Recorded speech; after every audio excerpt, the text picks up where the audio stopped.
and your ass if you say amen again!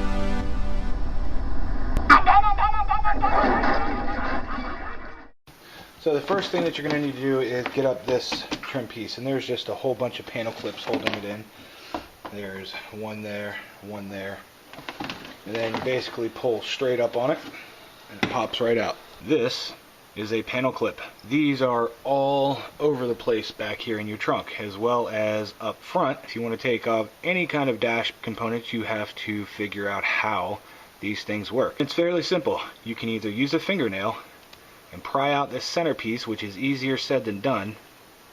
And you just pry out that centerpiece until it pops out like that, and then you grab on the centerpiece and pull it outward. You make special tools for this. In many different episodes in the past, I recommend these tools. Pop out the center, it'll pry out the center, and then you can just use it to pop right out. Once you get all of that taken care of and you're just left with your trunk, and in case you're wondering what that is paper that has sat there, and I have water in my trunk, and that paper basically melted itself to my carpet over years, and it looks disgusting, and eventually I need to take care of that. But that's not what we are here for in this video. In this video, we need to figure out how to remove our tail lens, because that is what holds our turn marker. There are 2 Phillips screws here, indicated by these black tabs, and you just have to remove those 2 Phillips screws. Pretty good sized threaded screws too. Okay, set those aside, don't lose those. There's also going to be one bolt down in here, which I have previously removed. It's on that guy, it's a 10mm. Just remove that. You might think that in order to remove this tail lens you would just pull it straight out. No, no, no, you will break something if you do that. You slide it outwards. Just push it out that way. Ta-da. So as you pull it out, you can see those 2 prongs there that go into those 2 holes.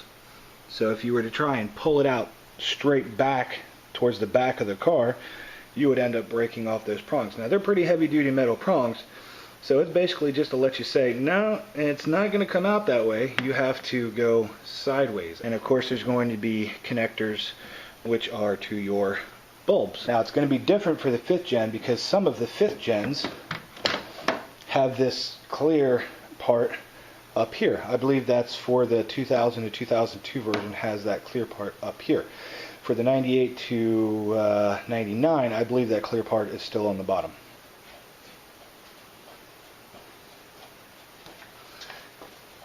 And as you can see, white turn signal. And I have been stopped and warned for that, and that's why I am going to be changing that. Now that's good for your backup light switch, but not so good for your turn signal. Okay, so now we know it's the bottom. Unplug the bottom, and it just twists, twist out, pull out. Ooh, it's a blue bulb. You know, it's kind of like in the movie Real Genius, where Ken smears grease on the laser optics, and he's like, it's your own fault, Knight, you should have checked your optics. It's the same thing. You don't ever want anything on your lenses or on your optics.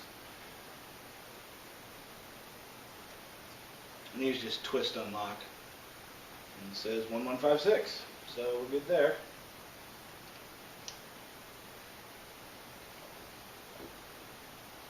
Alright, now we'll check the operation of that. And there you go.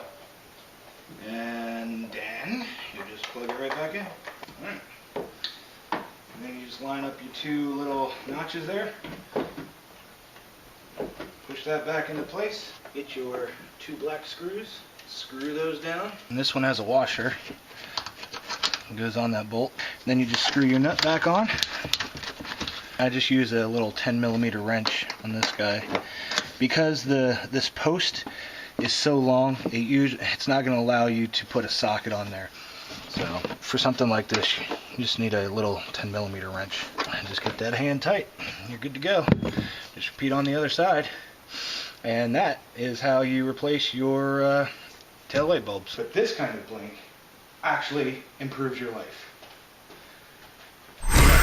Now you can be all blinky blinky, legal blinky, latex cool.